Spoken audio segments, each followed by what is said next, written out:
Hi, I'm Phyllis, southernfrugal.com. That's my website.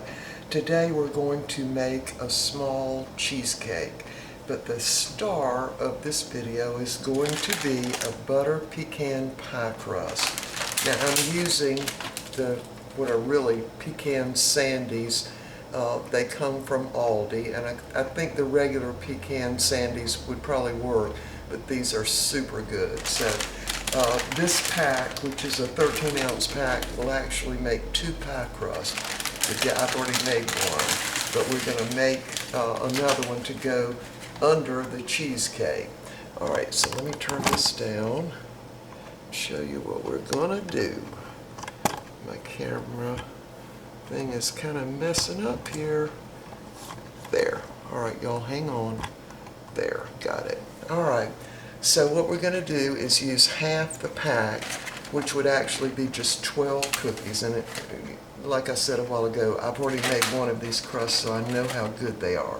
So you want to just put those in your food processor, or you can also put these in a gallon plastic bag and just roll them to crush them with a rolling pin. Alright, so let's get this part done. I'm just going to do this just going to actually pulse it.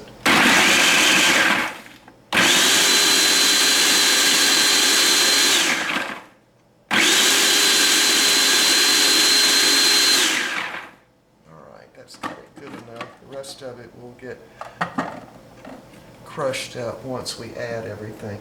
Alright, so we're going to add 5 tablespoons of melted butter right in the food processor. I melted mine a little while ago, and it's already gotten kind of hard again.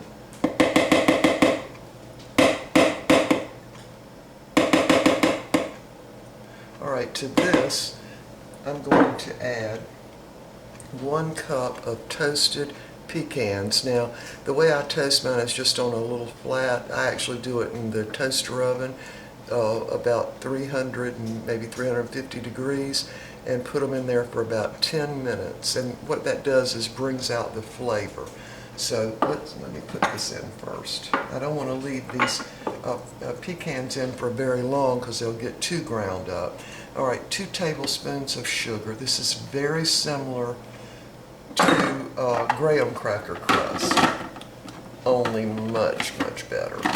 Alright, let's just mix it up again.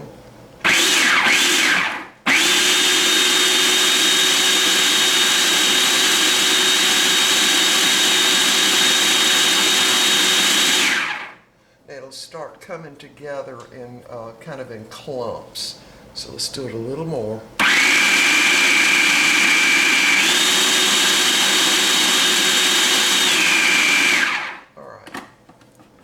So now we're going to add the nuts, and I'm only just going to pulse it a little bit more because I want some of them to be in kind of pieces, not completely ground.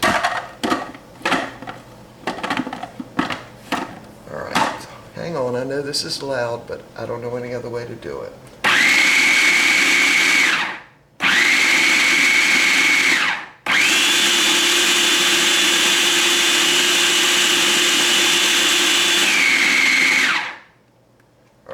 Do it a little more.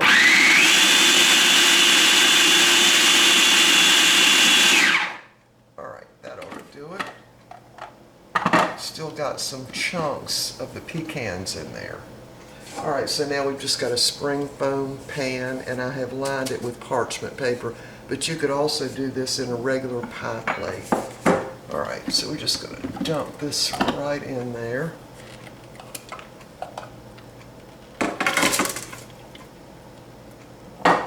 Get all of it out.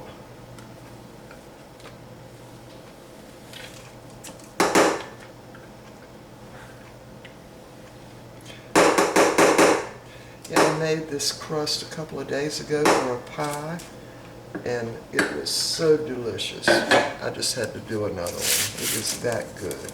Alright, so you want to just spread this out in the bottom of your pan. And I've got my oven preheated to 350 degrees, and I'm going to actually cook this in the oven for only about 10 minutes, and then we're going to be ready to start on our cheesecake part of this. All right, you want to just spread that out as evenly as you can.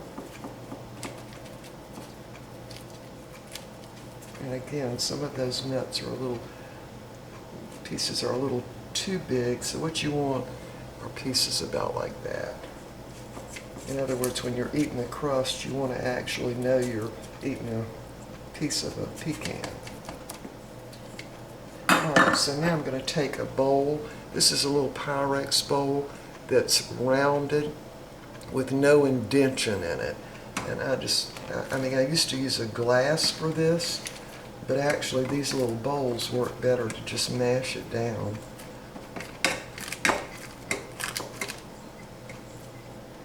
Alright, I think we got it. I want to make sure I got it up against my edge here.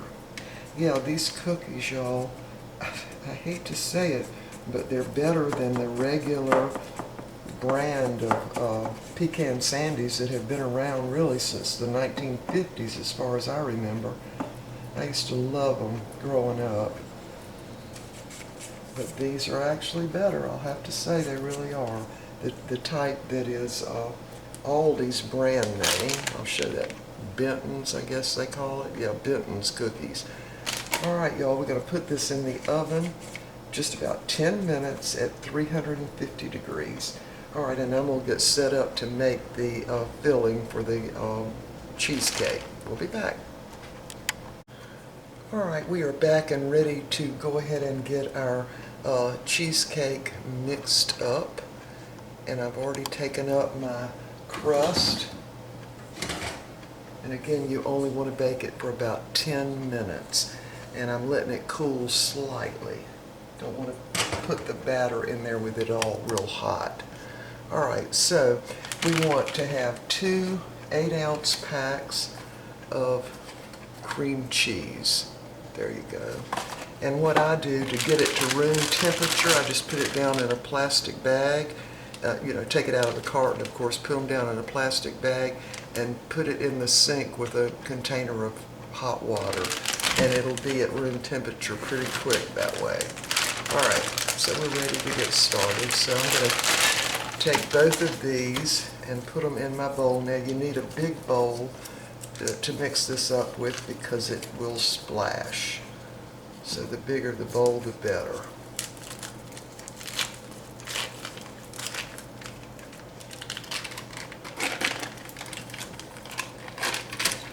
So just get both those packs into the bowl.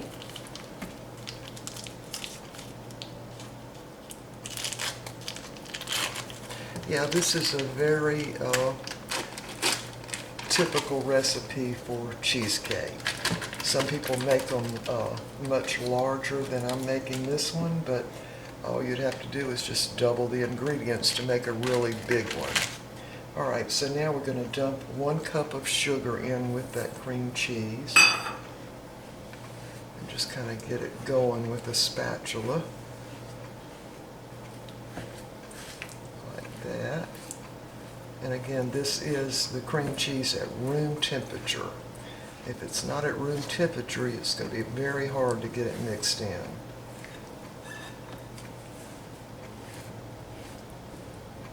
And I am going to use my mixer, but I got to get this kind of creamed a little bit first.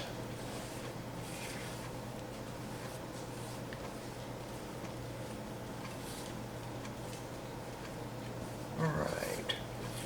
Now I'm going to go ahead and put my vanilla in right now, just because it's easier to do it now.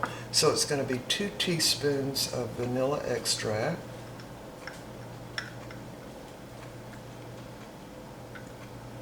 There's 1. There's 2. Again, pure vanilla extract. Alright. Now that'll make it a little easier to get this cream cheese mixed in there with the sugar. Alright, now we're going to use our mixer I'm just using one of those hand-held mixers, and get this kind of fluffy.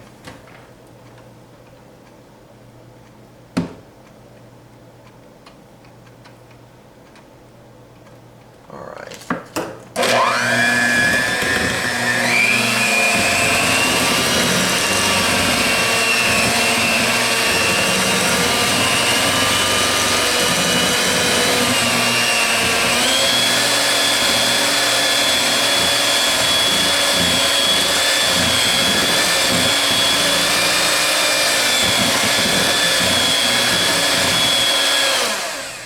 Now we're going to start adding our eggs one at a time. Now this is 3 large eggs, and I've got to find something to sit that on. All right, we're going to try dumping it in one at a time.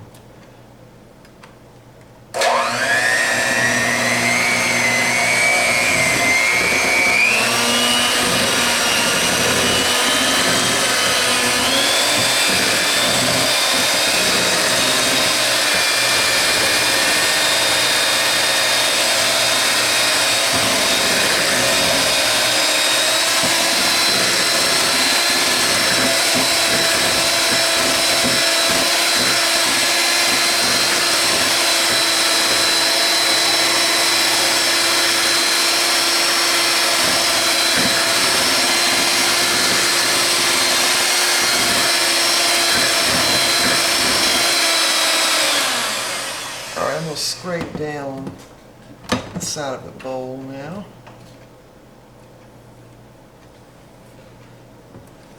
I didn't get out my big mixer, my KitchenAid, just because it's too much trouble and it's heavy.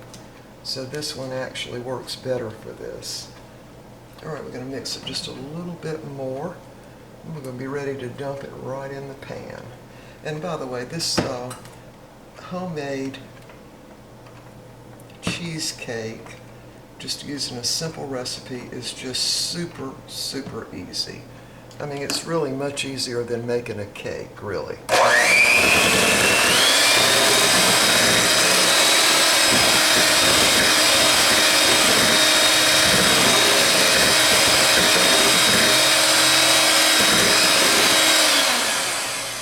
All right, that's all there is to it.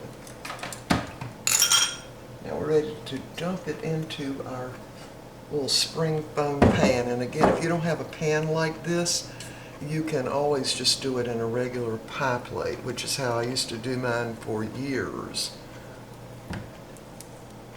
All right, we're just going to dump it in. Now I've turned my oven down to 300 degrees. You want to make sure you do that. Don't cook this at 350 degrees. It needs to be 300 degrees. And you want to cook it for an hour.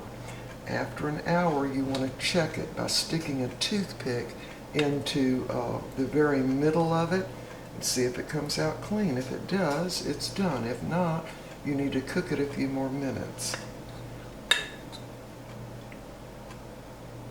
Alright, I'm just going to spread that out. And again, I've got parchment paper in the very bottom of this pan, but nothing is greased around the edges. Alright, it's going into a 300-degree oven for an hour, and then check it by sticking a toothpick down sort of in the middle of it, see if it comes out clean. When this gets done, we'll be back. Alright, we just took the cheesecake out of the oven, and I'm happy to say it only has a teeny little crack right there. So we're going to put a topping on it. Now it's going to sink down some, but we're going to let it completely cool and we're going to put a topping on it. We'll be back.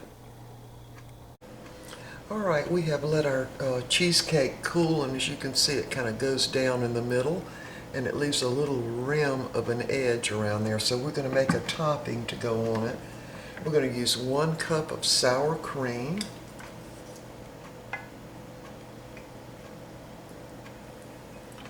And we're going to use 2 tablespoons of sugar.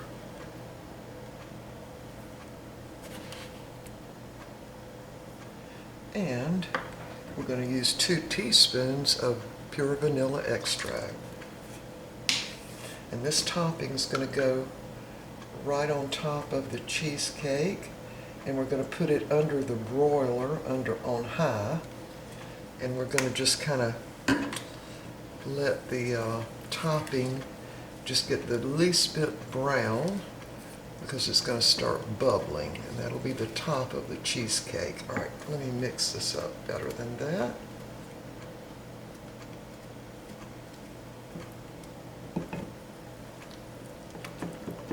Yeah, again, this is 1 cup of sour cream, 2 tablespoons of sugar, and 2 teaspoons of vanilla extract. Now what it's going to do under the broiler, it's going to start doing a lot of bubbling, and then it will start getting brown on the top of some of those little bubbles. And I think this is the type they call a New York cheesecake. I think that's where this type of topping first started. All right, we're ready to dump it on there now. Turn that a little closer there. There.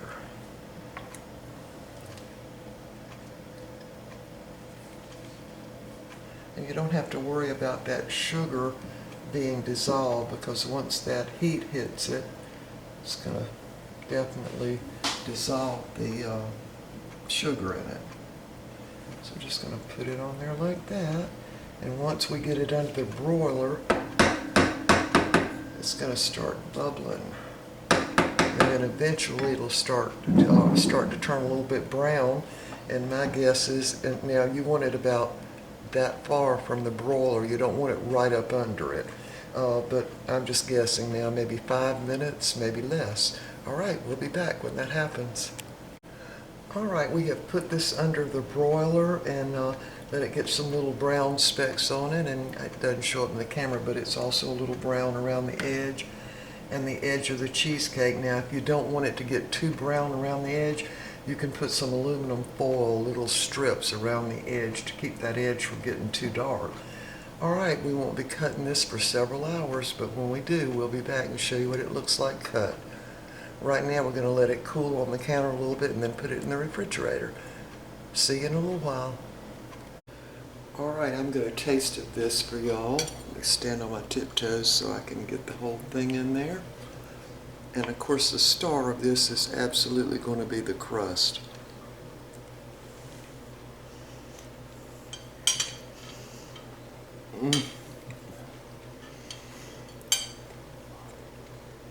It is really good. Crunchy pecan. There's that crust. So that's sort of my own little invention, using the Aldi brand Pecan Sandies, only they don't call them that. But I think it would work with the regular Pecan Sandies. Is that Nabisco maybe?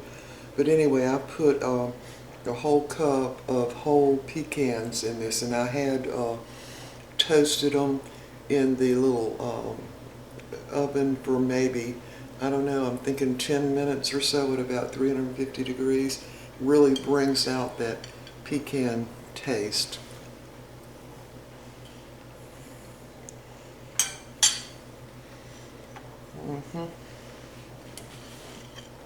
Can y'all see the layer of sour cream there? Yeah. Now you want to probably, another way to fix the sour cream on top is just have the oven at like 500 degrees. Put them in there, put the cheesecake back in for maybe 10 minutes at the most, but just keep watching it. You'd get the same effect. Now I chose to do it under the broiler, but I did put some Reynolds aluminum around the edge of it, because I mean it got brown anyway. Y'all, I hope you'll try this crust. I think the crust would work on, well, I was thinking sweet potato pie. That's what I was thinking, but I think it would work on pumpkin pie or anything. The crust is just super, super good, and it's not like too sweet. Anyway, it's different than a graham cracker crust, but it's very, very good. Of course, I like it better than graham cracker crust. All right, we will see y'all next time. I will put the recipe for all three things, the crust, the cream cheese cheesecake filling and that little sour cream topping. I'm going to type that in the description. All right, we will see y'all next time. Bye for now. I'm going to finish eating this.